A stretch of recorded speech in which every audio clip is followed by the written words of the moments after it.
ጤና ይስጥልን የተወደዳችሁ የቦርከና ሚዲያ ቤተሰቦቻችን የዕለተ ረቡዕ የካቲት 25 ቀን 2018 ዓ.ም የሰዓቱ ዜናዎችን ይዘን ቀርበናል።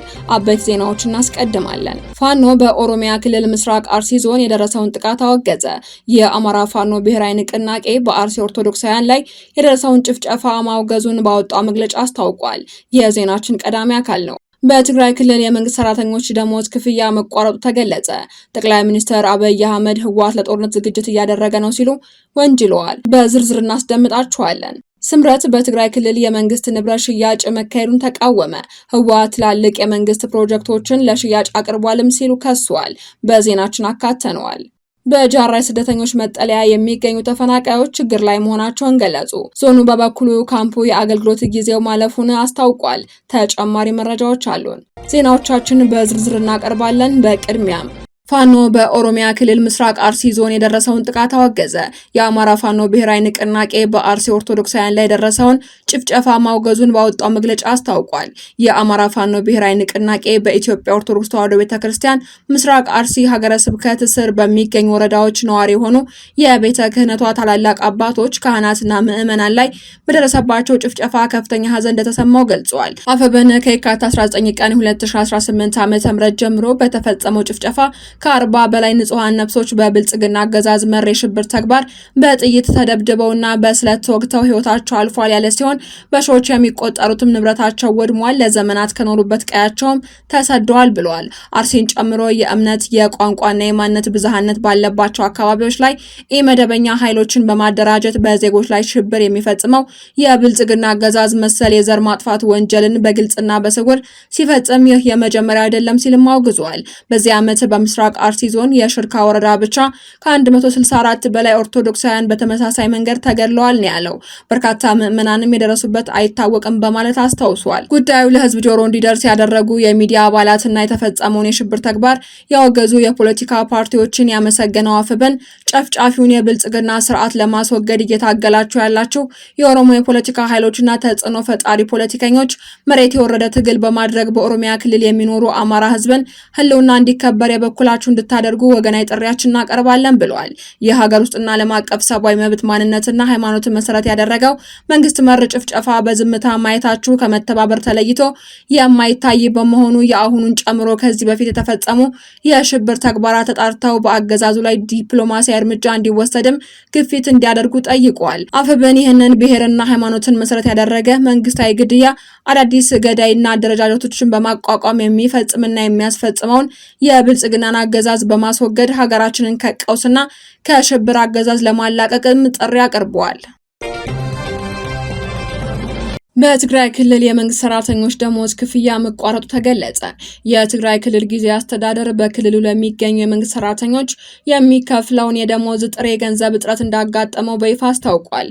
ትላንት የካቲት 24 ቀን 2018 ዓ.ም ከፕሬዝዳንት ጽህፈት ቤት ወጥቶ ለሁሉም የመንግስት ሴክተር መስሪያ ቤቶች በተሰራጨው ደብዳቤ ላይ እንደተመላከተው የካቲት ወርን ጨምሮ ለሚቀጥሉት ጊዜያት የሚሆን የደሞዝ ክፍያ የሚውል በቂ ጥሬ ገንዘብ በክልሉ ካዝና ውስጥ እንደሌለም አመላክቷል። ከፌዴራል መንግስት የሚላከው የበጀት ድጋፍ በመዘግየቱና ክልሉ በቂ የገንዘብ ዝውውር ባለመኖሩ እንደሆነ ተጠቅሷል።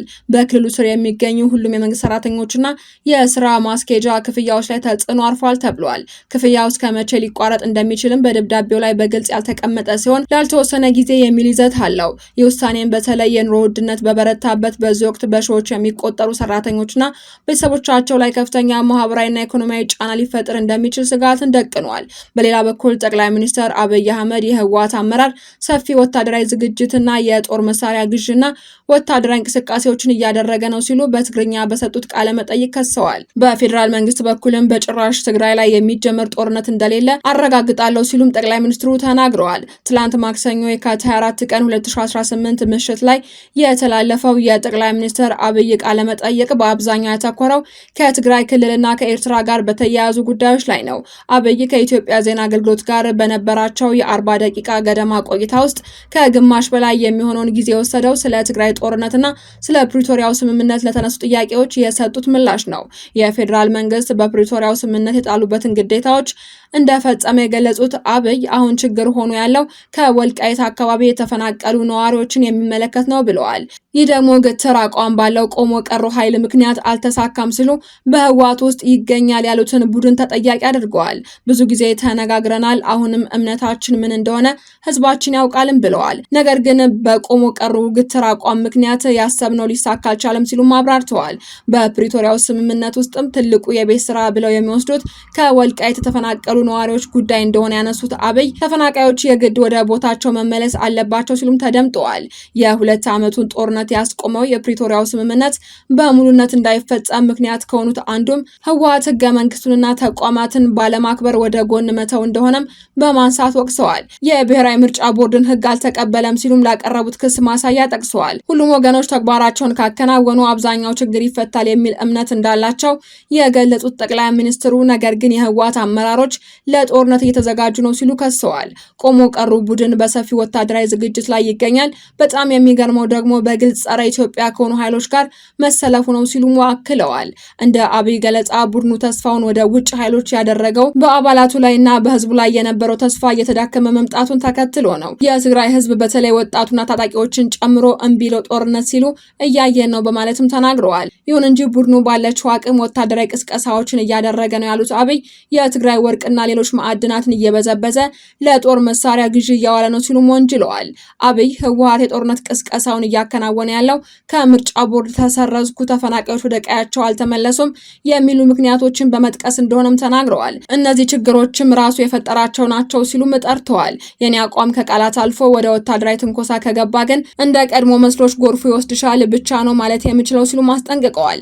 አክለውም በበኩላችን በፍጹም በጭራሽ ትግራይ ላይ የሚጀመር ጦርነት እንደሌለ ለማረጋገጥና ለመግለጽ እወዳለሁ ነው ያሉት። በትግራይ ዳግም ውጊያ የመጀመር ፍላጎትና ሀሳብ እንደሌለን ህዝባችን ማወቅ አለበት ሲሉም ተናግረዋል። ጠቅላይ ሚኒስትር አብይ ይህንን የህወሓት ቡድን ሰፊ ወታደራዊ ዝግጅት እያደረገ ነው የሚል ክስ ያቀረቡት በፌዴራል መንግስትና የትግራይ ኃይሎች መካከል የተፈጠረው ውጥረት ወደ ለየለት ግጭት ይገባል የሚል ስጋት ባየለበት በዚህ ወቅት ነው። ሁለቱ ኃይሎች ባለፈው ጥር ላይ ትግራይ ክልልን ከአማራና ከአፋር ክልሎች ጋር በሚያዋስኑ ስፍራዎች ግጭት ውስጥ ገብተው ነበር። ከትግራይ ጦርነት በኋላ በአማራ ክልል ስር እየተዳደሩ ያሉት አወዛጋቢ ስፍራዎች ከትግራይ ክልል ውጪ ሆነው ለህዝብ ተወካዮች ምክር ቤት ምርጫ እንዲካሄድ ባለፈው ሳምንት የተላለፈው የፌዴሬሽን ምክር ቤት ውሳኔ ደግሞ ውጥረቱን ይበልጥ እንዲካረር ምክንያት ሆኗል። ህወሓት ይህንን ውሳኔ በመቃወም ባወጣው መግለጫ በክልሉ ላይ ከባድ ወታደራዊ ከበባ እንዲሁም መሰረታዊ ፍላጎቶችና አገልግሎቶች ክልከላ እንደተፈጸመበት ገልጾ ነበር።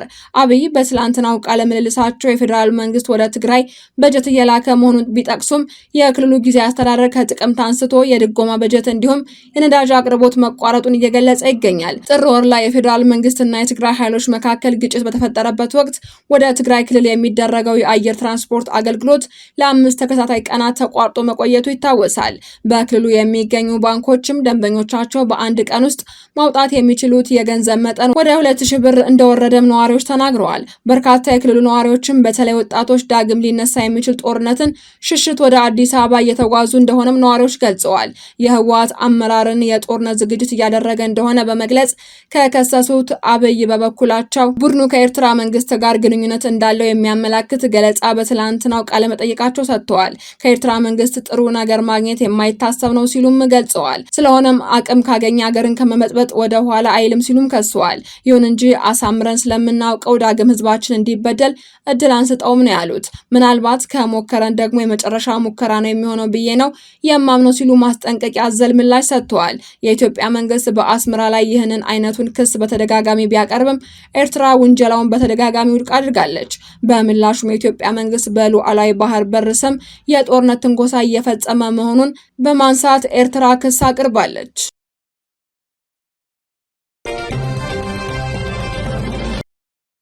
ስምረት በትግራይ ክልል የመንግስት ንብረት ሽያጭ መካሄዱን ተቃወመ። የትግራይ ዲሞክራሲያዊ ፓርቲ ስምረት ከጦርነት ውጪ መኖር የማይችለውን ያለ ኋላ ቀር ቡድን ለጦርነት ማስፈጸሚያ የሚውል የተፈጥሮ ሀብትን በመመዝበር የገጠርና የከተማ ሰፋፊ መሬቶችን ያለ አግባብ በመሸጥና የመንግስትን በጀት ባልዋለበት ቦታ እንዲመደብ በማድረግ የክልሉን ሀብት እንዲባክን ሲሰራ ቆይቷል ሲልም አስታውሷል። ከህግ ውጪ የመንግስትና የህዝብ ሀብት የሆኑ ተቋማትና መሬቶችን ለግል ባለሀብቶች ለመሸጥ እየተንቀሳቀሰ ነው ሲልም ከሷል። ስምረት ዛሬ ባወጣው መግለጫ በዚህ ሂደት ውስጥም የሚሳተፉ ባለሀብቶችና ባንኮች በህግ እንዲጠየቁ አስጠንቅቋል። ፓርቲው በመግለጫው እንዳመላከተው አስተዳደሩ የካቲት ወር የሰራተኞችን ደሞዝ ሳይከፍል፣ በሌላ በኩል ግን ከሰራተኞች ወርሃዊ ደሞዝ ቢያንስ 20 በመቶ እንዲቆረጥ መመሪያ አውርዷል ነው ያለው። ይህም ሳይበቃ ገቢ ማሰባሰብ በሚል ስም ታሪካዊ ቅርሶችና ስትራቴጂካዊ የህዝብ ተቋማት በሐራጅ ለመሸጥ ዝግጅት እያደረገ መሆኑን ድርጅቱ አስታውቋል። ለሽያጭ ቀርበዋል ተብለው በስም የተጠቀሱት ተቋማትም የመቀሌ ኤፍኤም ሬዲዮ ጣቢያ ጽህፈት ቤት፣ ታሪካዊ መነን ሆቴል እና በኩሃ የሚገኘው ትርንጎ ሆቴል፣ ሜጋ የህትመት ድርጅት እና የፖሊስ ኦርኬስትራ ሰፋፊ የመንግስት ይዞታ ያላቸው መሬቶች ናቸው ብለዋል። ድርጅቱ በመግለጫውም እነዚህ ንብረቶች በመንግስት ሊጠበቁና ሊተዳደሩ የሚገባቸው እንጂ ወደ ሶስተኛ ወገን ሊተላለፉ የማይችሉ የህዝብ ሀብቶች ናቸው ብለዋል። ሽያጩ ግልጽነት በሌለውና በውስጥ ለውስጥ አሰራር ለተመረጡ ባለሀብቶች የተሰጠ መሆኑን የገለጸው ስምረት ሂደቱ የክልሉን ህግ የሚጥስ ነው ሲልም ወንጅሏል።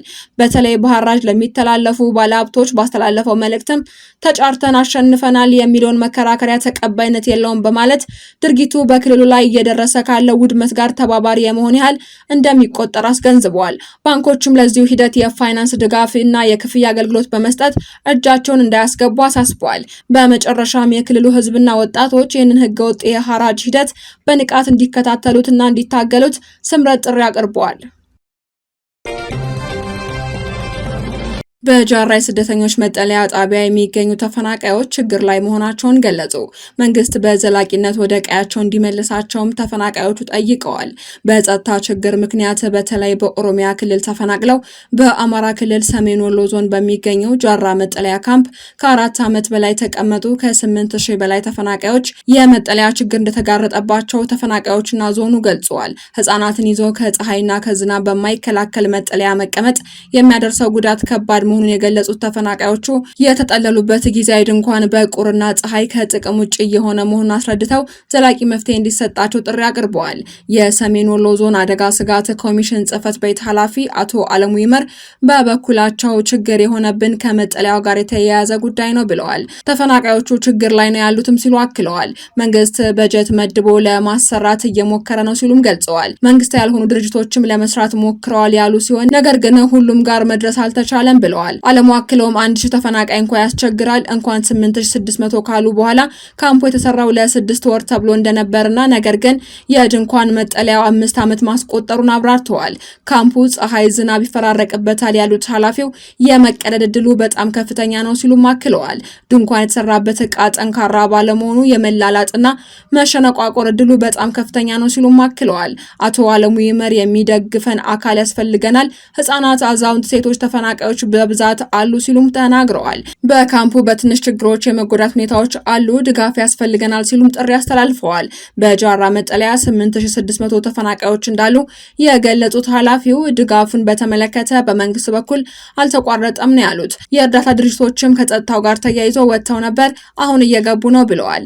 በካምፑ የሚገኙ ተፈናቃዮች በበኩላቸው በዘላቂነት እንዲቋቋሙ የጠየቁ ሲሆን የጽህፈት ቤቱ ኃላፊ ደግሞ እንደ አማራጭ ተይዞ የነበረው ወደ ቀያቸው የመመለስ ተግባር መሆኑን ገልጸው ነገር ግን ከአካባቢው ጸጥታ ችግር የተነሳ ያቀርናቸው እቅዶችን ለመፈጸም የተቸገርንበት ሁኔታ አለ ሲሉ አስረድተዋል። የአማራና ኦሮሚያ ክልሎች ተፈናቃዮችን ወደ ቀያቸው ለመመለስ እየሰሩ መሆናቸውን በተደጋጋሚ ቢገለጽም ተፈናቃዮች መጀመሪያ የጸጥታ ሁኔታ ይረጋገጥ በሚል ስጋታቸውን ገልጸዋል። የመመለስ ስራውን ምክንያቱ ሳይታወቅ ተቋርጧል። አቶ አለሙ ስለ ጉዳዩ በሰጡት አስተያየትም ወደ 69 አባወራዎች ወደ መጡበት ቦታ የመመለስ ስራ ተሰርቷል ያሉት ኃላፊው አሁንም መረጃዎችን እያጣራን ነው፣ የክልሉ መንግስት ከኦሮሚያ መንግስት ጋር የፌዴራል መንግስት በበላይነት እያስተባበረ ይመለሳሉ ብለን እየጠበቅን ነው ሲሉ አክለዋል። አሁን ግን ይቁም ነው የተባልነው፣ ለተመለሱት የጸጥታ ችግር አለም ሲሉ አክለዋል። የአካባቢው የጸጥታ ሁኔታ ሳይረጋጋ ወስደህ ማስቀመጥ መልሶ ሌላ ችግር ማጋለጥ ነው ሲሉም ኃላፊው ተናግረዋል። አድማጮቻችን፣ የሰዓቱ ዜናዎቻችን ተጠናቀዋል። ስለተከታተላችሁ እናመሰግናለን። ሰላም።